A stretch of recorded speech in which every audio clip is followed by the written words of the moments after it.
नमस्कार, आपके साथ मैं हूं सबीना तामंग देशमुख। नंबर 1 चैनल के नंबर 1 शो कच्चा चिट्ठा में आप सभी का स्वागत है। कच्चा चिट्ठा में आज बात सुखदेव सिंह के मर्डर से जुड़ी ऐसी मिस्ट्री की जिसने जांच एजेंसियों को हैरान कर दिया। कुछ रिपोर्ट्स में दावा किया गया कि सुखदेव सिंह की हत्या फुल प्रूफ प्लानिंग के साथ की गई, जिसके तार दुबई से जुड़े हुए हैं। अब सवाल यह उठता है कि आखिर सुखदेव सिंह की हत्या के पीछे असली मकसद था तो क्या यह मकसद था?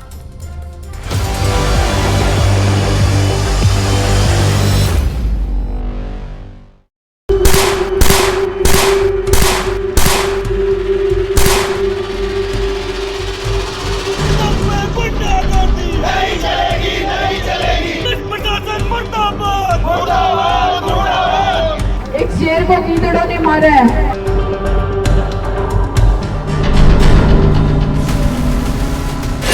शेर को गीदड़ों ने मारा, चिता पर बदले की कसम।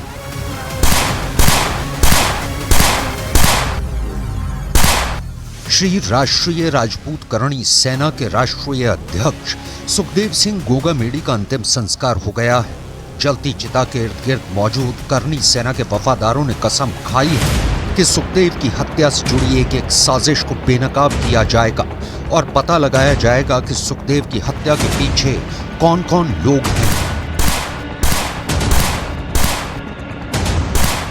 सुखदेव की हत्याकांड से जुड़े अभी 4 नाम सामने आए हैं, लेकिन कयास लगाए जा रहे हैं कि सुखदेव की हत्या के पीछे बहुत बड़ी साजिश भी हो सकती है।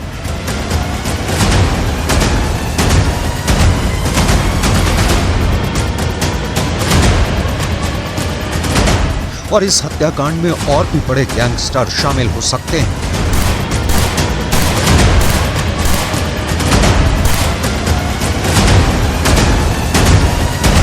पचास घंटे से ज्यादा का वक्त बीत चुका है, लेकिन अभी तक ना तो हत्यारे पकड़ में आए हैं और ना ही हत्या का असली और सही मकसद का पता चल पाया है। हत्या करने वाले 2, हत्या करवाने वाले कितने?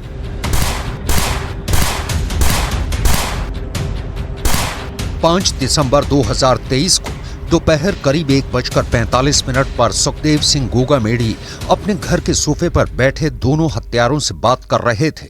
उस वक्त उन्हें भी अंदाजा नहीं था कि कुछ सेकंड बाद जो 2 शख्स उनके सामने बैठे हैं वो उनकी हत्या कर देंगे। कुछ सेकंड में ही हत्या के आरोपी रोहित राठौर, नितिन फौजी ने 17 राउंड फायर किए और देखते ही देखते कमरे में मौजूद 3 में से 2 लोगों ने मौके पर ही दम तोड़ दिया। सुखदेव को 4 गोलियां मारी गईं और हत्यारों ने पूरी तसल्ली कर ली कि सुखदेव अब जिंदा नहीं है। इसके बाद ही हत्यारे कमरे से भागे और फिर फरार हो गए। सुखदेव के हत्याकांड पर राजस्थान पुलिस ने भरोसा दिया है कि 72 घंटे के अंदर हत्यारे पकड़े जाएंगे, लेकिन वहीं दूसरी तरफ सुखदेव सिंह गोगामेडी की पत्नी शीला शेखावत ने साफ कहा है कि सुखदेव को गीदड़ों ने मारा है और शेर की हत्या को राजपूत समाज कभी नहीं भूलेगा। एक शेर को गीदड़ों ने मिलके मारा है और मैं पूरी मतलब सरकार से यही उम्मीद है कि आप ज़्यादा से ज़्यादा इन लोगों को पकड़ के ऐसा न्याय दें, ऐसा एनकाउंटर करें कि दुनिया याद रखे। मैं चाहती हूँ कि मुझे इंसाफ मिले, मेरे बच्चों को इंसाफ मिले। क्या सरकार से आप मांग करेंगी? क्या आप समाज को कहना चाहेंगी न्यूज़ 18 के माध्यम से? 72 घंटे का हमें टाइम मिला है। अगर 72 घंटे में हो जाता है, उनको पकड़ के एनकाउंटर हो जाता है तो ठीक है, वरना तो उग्र आंदोलन के लिए सरकार भी तैयार रही है और हम भी तैयार हैं।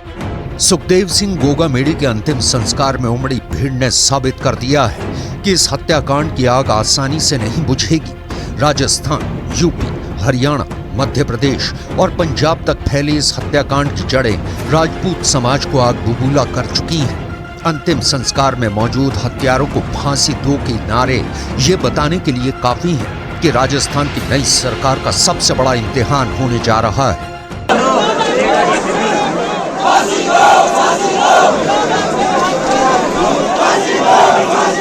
दोनों को मौत की सज़ा मिलनी चाहिए या फांसी की सज़ा मिलनी चाहिए, दोनों को। हमारी तो यही मांग है सरकार से, सरकार से दोनों को देखते ही गोली से मार दें, जान से मार दें। ये गैंग आगे भी खराब कर सकती है हमारे को, न्याय यही चाहिए।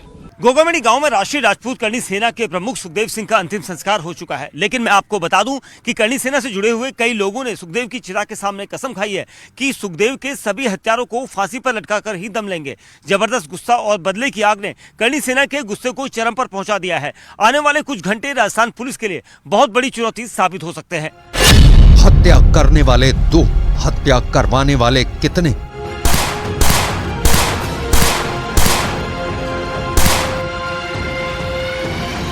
सुखदेव हत्याकांड में कई चौंकाने वाले खुलासे हो रहे हैं। कुछ खबरों में दावा किया गया है कि हत्याकांड में 3 दिसंबर से लेकर 5 दिसंबर का टारगेट रखा गया था, क्योंकि हत्या करने वाले और हत्या करवाने वाले दोनों को पता था कि 3 दिसंबर से 5 दिसंबर के बीच सुखदेव सिंह गोगामेडी की सुरक्षा बेहद कमजोर होगी और इसी का फायदा हत्यारों ने उठाया है।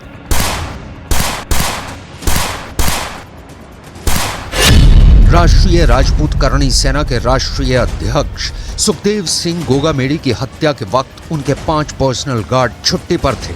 दरअसल गोगामेडी को पिछले 3 साल से धमकियां मिल रही थी। पिछले 1 साल में धमकियों की संख्या बढ़ गई थी। अप्रैल में गोगामेडी ने हत्या की आशंका जताते हुए पुलिस से सुरक्षा मांगी थी, लेकिन उन्हें सुरक्षा नहीं मिली। ऐसे में उन्होंने अपने घर पर नजर रखने के लिए चप्पे चप्पे गली नुक्कड़ पर हाई डेफिनेशन वाले सीसीटीवी लगवाए थे।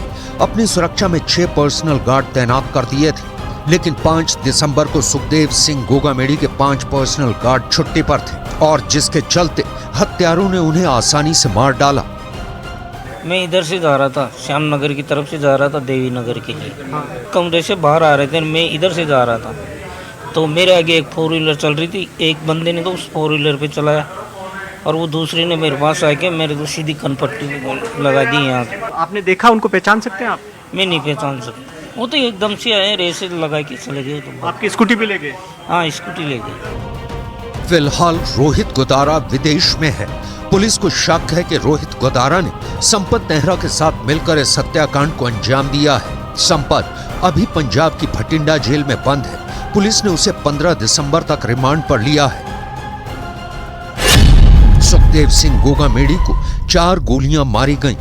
रोहित राठौर, नितिन फौजी ने गोली मारकर हत्या की, जबकि सुखदेव की हत्या की जिम्मेदारी रोहित गोदारा ने फेसबुक पर ली। वहीं सुखदेव सिंह गोगामेडी हत्याकांड में गैंगस्टर संपत नेहरा पर केस दर्ज हुआ। सुखदेव सिंह गोगामेडी की हत्या 2 लोगों ने की, लेकिन अभी तक ना तो पुलिस और ना ही कोई खुफिया इनपुट डंके की चोट पर यह दावा कर पाया है कि सुखदेव की हत्या के पीछे का असली मकसद क्या था। क्या भारत के बाहर से सुखदेव सिंह गोगामेडी की हत्या करवाई गई या फिर सुखदेव सिंह गोगामेडी का कोई करीबी इस हत्याकांड में शामिल है। तुमसे अगर बन पड़ता है तो कर लेना, मेरा भी उखाड़ लेना। तुम्हारे दांत की शेरनी में, उसी की शेरनी में, और तुम्हें देख लूंगी मैं, ठीक है? जब तक हमारी मांग पूरी ना हो आप लोगों के हिलना नहीं होगा। ये वादा करिए आप लोग मुझसे कि जब तक उनका एनकाउंटर नहीं हो जाता आप हिलोगे नहीं। फिलहाल रोहित गोदारा विदेश में है। पुलिस को शक है कि रोहित गोदारा ने संपत नेहरा के साथ मिलकर इस हत्याकांड को अंजाम दिया है। संपत अभी पंजाब की भटिंडा जेल में बंद है। पुलिस को शक है कि रोहित के कहने पर उसने प्लानिंग की और हथियार शूटर की व्यवस्था कराकर मर्डर को अंजाम दिया। संपत नेहरा और रोहित गोदारा दोनों लॉरेंस बिश्नोई गैंग के सदस्य हैं। इस मर्डर में 2 नाम सामने आए हैं। एक है रोहित राठौर और दूसरा है नितिन फौजी। ये दोनों रोहित गोदारा के लिए काम करते हैं। फिर देखिए, सबसे ऊपर लॉरेंस बिश्नोई, उसके नीचे 2 बड़े क्रिमिनल जिनका इस केस में नाम आया है। एक है संपत नेहरा जो पंजाब की भटिंडा जेल में बंद है और दूसरा है रोहित गोदारा जिसका ठिकाना अमेरिका में बताया जा रहा है। अब नितिन फौजी रोहित गोदारा के लिए काम करता है, यानी पूरा कनेक्शन साफ है।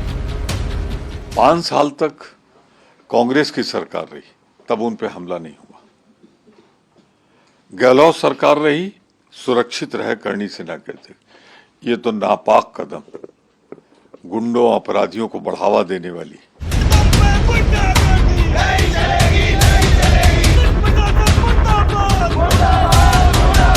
राजस्थान में पिछले 2 दिन राजपूत समाज के नेता सुखदेव सिंह गोगामेडी की हत्या को लेकर जमकर बवाल हुआ। श्यामनगर के थानेदार समेत 3 पुलिस वालों को सस्पेंड कर दिया गया है। साथ ही 72 घंटे में हमलावरों को गिरफ्तार करने का आश्वासन दिया गया है। सुखदेव सिंह गोगामेडी की पत्नी शीला शेखावत के जरिए राजपूत समाज के नेताओं ने साफ संदेश सरकारी अफसरों तक पहुंचाया है। यदि समझौता वार्ता में जिन बातों पर सहमति बनी है वो पूरी नहीं होती हैं तो फिर से सड़कों पर उतरेंगे। पुलिस प्रशासन के सामने अब यही सबसे बड़ी चुनौती है। 72 घंटे में दोनों हत्यारों को गिरफ्तार करना है। यदि ऐसा नहीं होता है तो राजपूत समाज फिर से आंदोलन का रास्ता चुन सकता है।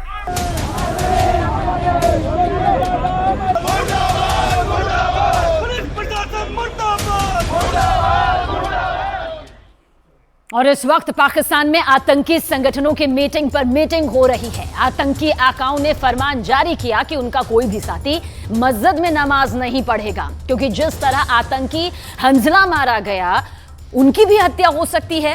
कौन लगा रहा है पाकिस्तान के आतंकवादियों को ठिकाने? हर महीने किसी ना किसी खूंखार आतंकवादी की मौत का आखिर मास्टरमाइंड कौन है?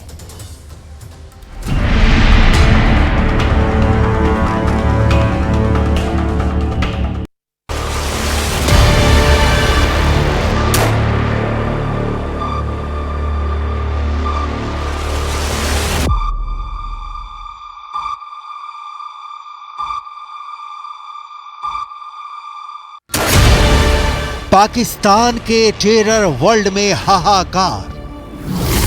आतंकवादियों के हेडक्वार्टर से आया नया फरमान। मस्जिदों में नमाज नहीं पढ़ेंगे आतंकवादी। मस्जिदों में छिपे हैं आतंकवादियों के दुश्मन। पाकिस्तान के हर गली मोहल्ले में खौफ भर गया है।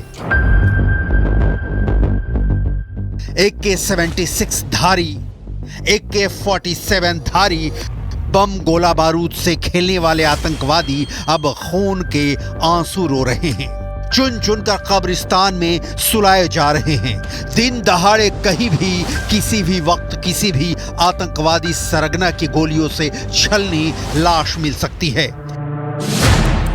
किसी एक शहर में नहीं, रावलपिंडी, कराची, इस्लामाबाद, फैसलाबाद, पेशावर, लाहौर, जलालाबाद, जिधर देखिए भगदड़ मची है।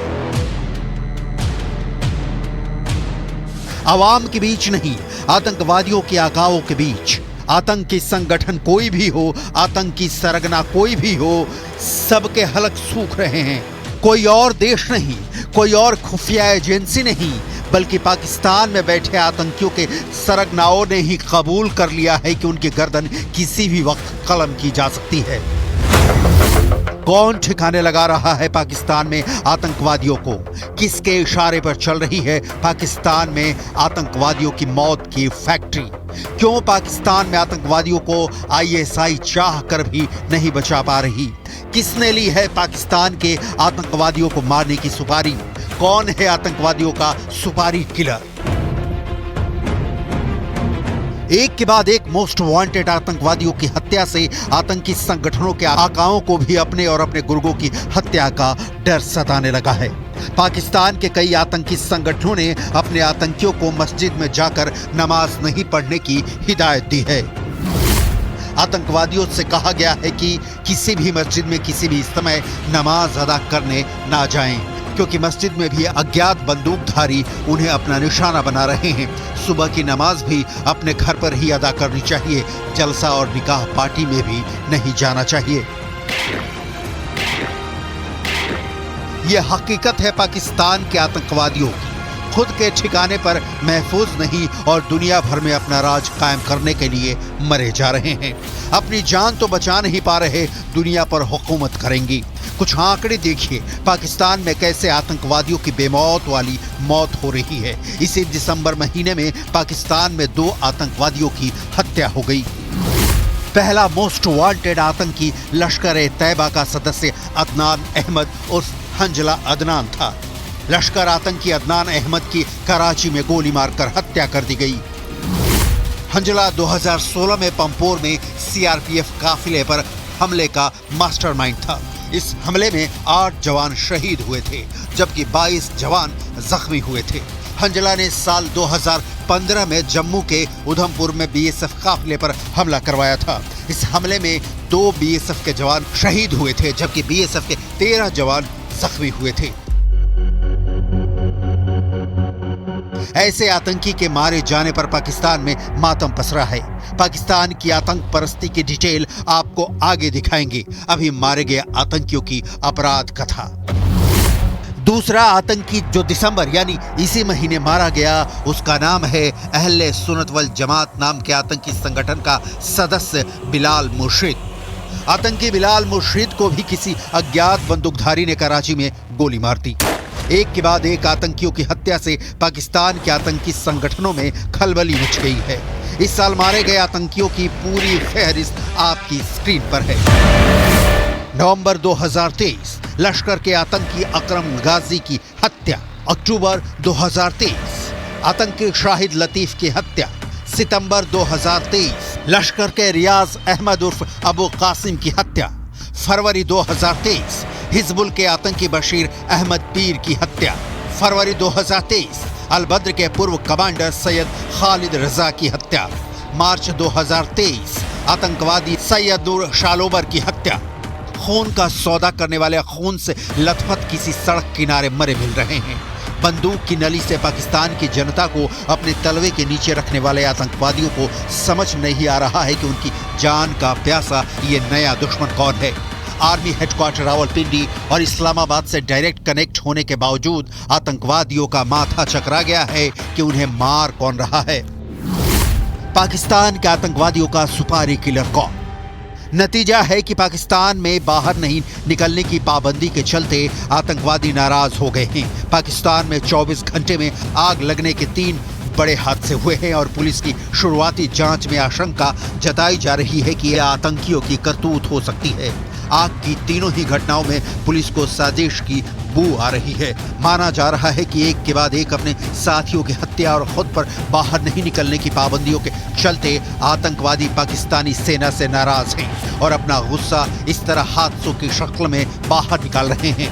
इन आतंकवादियों को खुद की रक्षा के लिए पाकिस्तानी सेना चाहिए।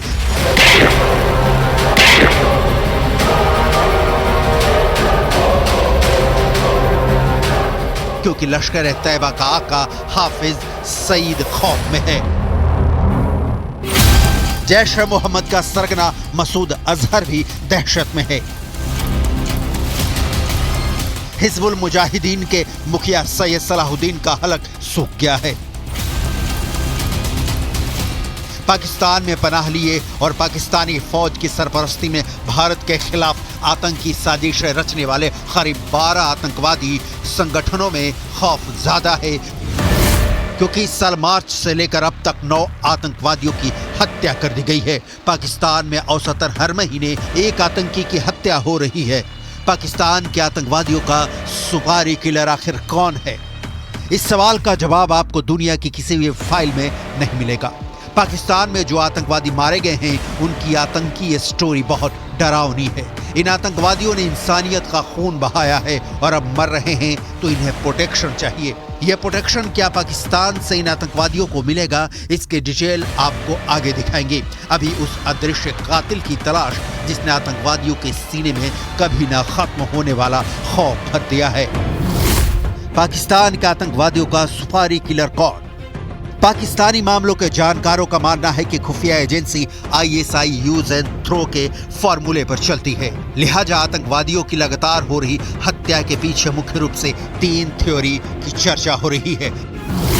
पहली थ्योरी, हो सकता है कि आतंकी जो उसके काम के नहीं रह गए हैं उन्हें वो खुद ही साजिशन मरवा रही हो, मतलब ISI ही आतंकवादियों को मार रही है। दूसरी थ्योरी, ये भी हो सकता है कि आतंकवादियों के बीच वर्चस्व की लड़ाई में ये आतंकवादी मारे जा रहे हों।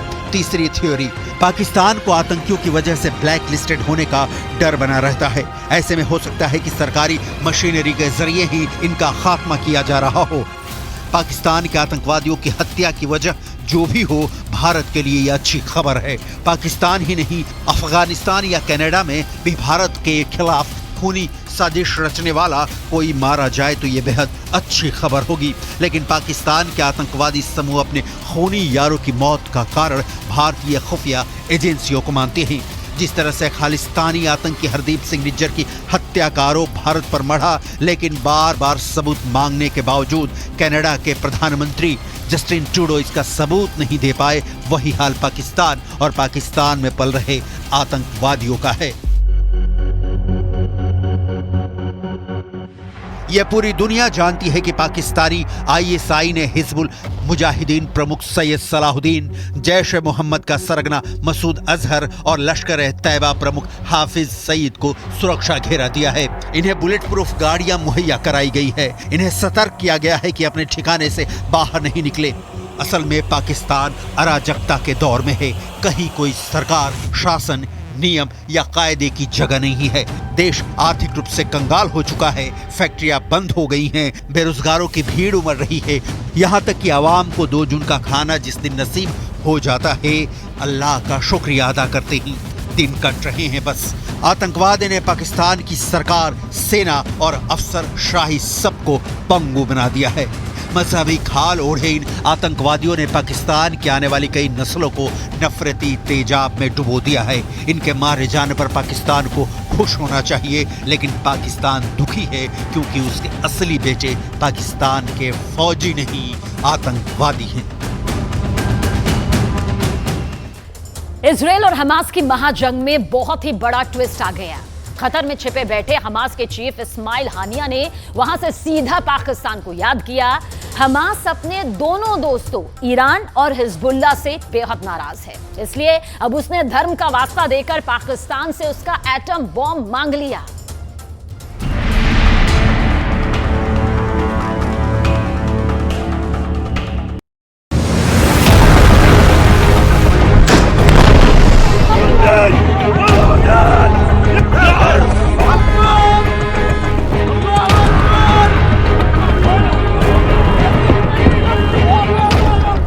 इजराइल में घुसकर 1200 लोगों को मौत के घाट उतारने वाले हमास ने मदद मांगी है। इजराइल से करीब 250 लोगों को उठाकर अपने साथ ले जाने वाले हमास को साथ की दरकार है। इजराइल में घुसकर दिन दहाड़े बीच सड़क पर सरेआम हत्या करने वाले हमास को उसके लिए इजराइल से लड़ने वाला एक दोस्त चाहिए। हमास ने सीधे सीधे मदद मांग भी ली है पाकिस्तान से।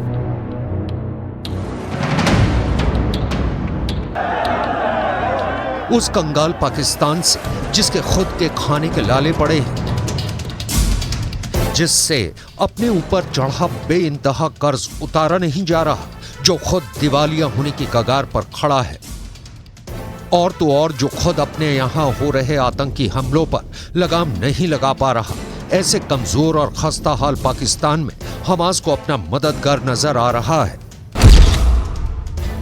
खुद हमास के सबसे बड़े नेता, उसके चीफ इस्माइल हानिया ने पाकिस्तान से गुहार लगाई है। पाकिस्तान की राजधानी इस्लामाबाद में हुए एक कार्यक्रम में वीडियो कॉन्फ्रेंसिंग के जरिए जुड़े इस्माइल हानिया ने पाकिस्तान की मदद पाने के लिए उसके लिए ऐसी बड़ी बड़ी बातें बोली, उसकी तारीफ में इतने कसीदे पढ़े कि पाकिस्तान को चने के झाड़ पर चढ़ा दिया। हानिया ने कहा कि पाकिस्तान एक बहादुर और ताकतवर देश है, वो मुजाहिदीनों यानी जिहाद करने वालों की जमीन है, मगर इसके बाद तो हद ही हो गई।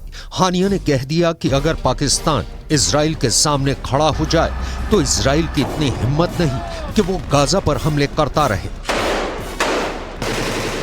पाकिस्तान की धमकी के आगे इजराइल अपने घुटने टेक देगा। हमास की इस मदद की अपील ने पूरी दुनिया को हैरान कर दिया है। सवाल उठ रहा है कि हमास को मदद मांगने के लिए कोई और देश नहीं मिला, पाकिस्तान में उसे ऐसा क्या दिख गया? हमास के पास दोस्तों की तो कोई कमी नहीं। पश्चिमी एशिया में अमेरिका के दोस्त कतर ने हमास के नेताओं को पनाह दी हुई है। इस्माइल हानिया भी वहां इस्माइल की नजर से दूर बिल्कुल सुरक्षित रह रहा है। नेटो देश तुर्की हमास के लड़ाकों को फिलिस्तीन की आजादी के लिए लड़ रहे स्वतंत्रता सेनानी बता रहा है। हमास के सर पर ईरान हाथ रखकर बैठा है। उसे ईरान से हथियार, पैसा और ट्रेनिंग सब कुछ मिलता है। रूस की भी हमास के साथ पक्की दोस्ती और पूरी हमदर्दी है। ऐसे में जब इतने ताकतवर देश हमास के साथ हैं, तो फिर क्या मजबूरी हो गई कि हमास को पाकिस्तान से मदद मांगनी पड़ी?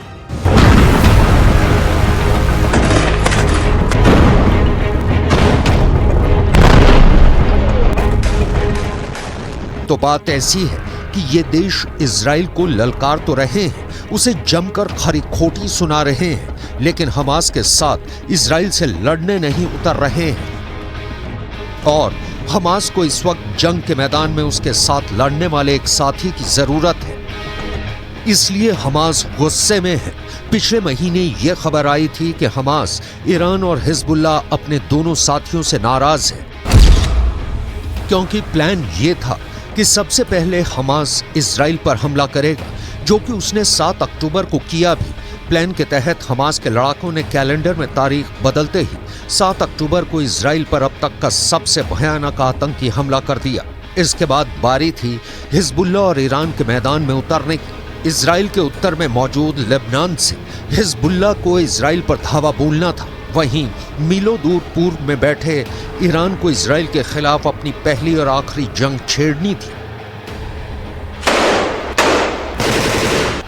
यानी इजराइल को उसके पूर्व, दक्षिण और उत्तर में एक साथ घेरने की पूरी तैयारी, ताकि इजराइल पर 3 दिशाओं से हमला करके उसे सर उठाने का मौका ही ना दिया जाए। इजराइल हमास को जवाब देने के लिए खड़ा हो तो हिजबुल्लाह उस पर टूट पड़े। इजराइल हिजबुल्लाह से भिड़ने की तैयारी करे तो ईरान उस पर बम गिरा दे।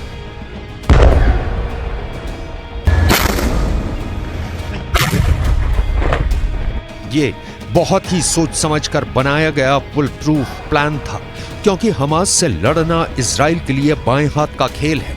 लेकिन अगर हिजबुल्लाह और खुद ईरान भी इजराइल पर एक साथ अटैक कर देते तो इजराइल की कमर टूट जाती, मगर ऐसा कुछ हुआ नहीं। शुरुआत में तो हिजबुल्लाह ने इजराइल पर खूब हमले किए। ईरान ने भी इजराइल को धड़ाधड़ धमकियां दी। शहादत ज़नान व कूदकान फ़लस्तीनी बे हुकूमत जअली रजीम सहियोनिस्ती पायन ख़वाहद दाद व मा शाहिद ख़वाहीम बुद पीरूज़ी फ़लस्तीनी हा रा व नाबूदी इसराइल व रजीम जअली रा। मगर फिर अमेरिका इजराइल का साथ देने के लिए खुद मैदान में उतर गया। इजराइल की मदद के लिए अमेरिका ने उसके पड़ोस में मौजूद भूमध्य सागर में अपने जंगी जहाजों और लड़ाकू विमानों का बेड़ा भेज दिया। समंदर के साथ अमेरिका ने पश्चिमी एशिया के आसमान में भी सुरक्षा घेरा बना दिया। उसके F-16 जैसे 2400 किलोमीटर प्रति घंटा की रफ्तार से उड़ने वाले ताकतवर लड़ाकू विमान पश्चिम एशिया पहुंच गए और अमेरिका के थाड और पैट्रियट जैसे मिसाइल डिफेंस सिस्टम भी पश्चिम एशिया में तैनात कर दिए गए। हमास, हिजबुल्लाह और ईरान को यह अंदाजा नहीं था कि इजराइल को बचाने के लिए अमेरिका सीधे सीधे उसकी ढाल बन जाएगा। अमेरिका का आक्रामक रवैया देखकर वो तीनों हिल गए। इसलिए अमेरिका को पश्चिम एशिया से भगाने के लिए ईरान ने अपने समर्थन वाले लड़ाकों से इराक और सीरिया में मौजूद अमेरिका के सैनिकों पर हमले करवाए। लेकिन अमेरिका नहीं डरा और उसने भी ईंट का जवाब पत्थर से देकर अपने तेवर दिखा दिए। उसने सीरिया और इराक दोनों देशों में ईरान के अड्डों पर एयर स्ट्राइक कर दी। हिजबुल्लाह और ईरान सीधे सीधे अमेरिका से उलझना नहीं चाहते, इसलिए अब वो फूंक फूंक कर कदम रख रहे हैं और इस चक्कर में अकेला फंस गया हमास। उसे अकेले इजराइल का सामना करना पड़ रहा है और गाजा इजराइल के बारूद में बर्बाद हो गया है।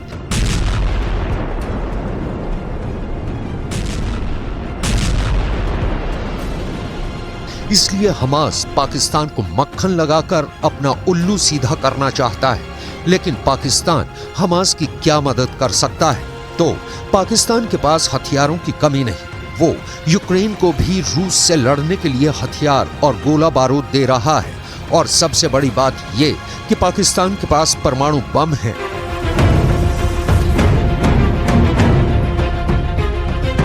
हमास के लिए सबसे बड़ा खतरा यह है कि इजराइल के पास भी एटम बम है और पाकिस्तान के हथियारों के जखीरे में भी परमाणु बम है।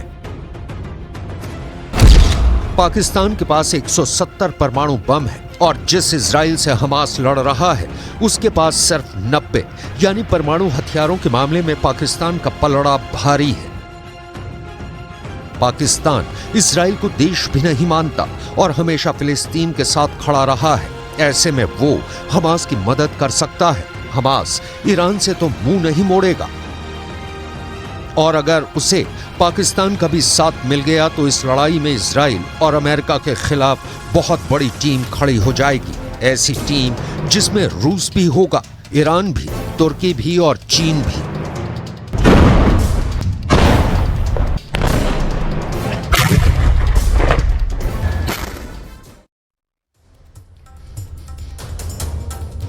हमास का टॉप लीडर इस्माइल हानिया इस वक्त आखिर है कहां? किसी को कुछ नहीं पता। इजराइल की खुफिया एजेंसी इस्माइल हानिया की तलाश में बेहद तेजी के साथ जुटी है। हानिया के कई ठिकानों पर इजरायली डिफेंस फोर्स ने बॉम्ब तक बरसाए, लेकिन हानिया की जानकारी अब तक किसी को नहीं मिल पा रही। दूसरी तरफ हमास के दूसरे नेता याह्या सिनवार की तलाश में खान यूनिस पर IDF हमला कर रहा है, लेकिन अब तक सिनवार भी पकड़ा या फिर मारा नहीं जा सका। हमास के इन दोनों नेताओं की गिरफ्तारी इजराइल के टारगेट में टॉप पर मौजूद है। इजराइल इस वक्त गाजा में हमले पर हमला कर रहा है। सुरंगों को नष्ट कर इजराइल का मकसद है हमास के अंतिम आतंकवादी तक को खत्म कर देना। तो इजराइल वॉर ब्रेकिंग के जरिए आपको बता रहे हैं कि किस तरह से इजराइल को इस्माइल हानिया की बेहद तेजी के साथ तलाश है। हमास का टॉप लीडर है इस्माइल हानिया, जिसकी तलाश जगह जगह की जा रही है। महाजंग कितने खतरनाक मोड़ पर मुड़ा और उसके बाद याह्या सिनवार की तलाश भी यहां पर जारी है। वो ढेर हुआ या नहीं, कहां छुपा बैठा है, ये वो आतंकी हैं जिनकी तलाश में दिन रात एक कर दिया गया है।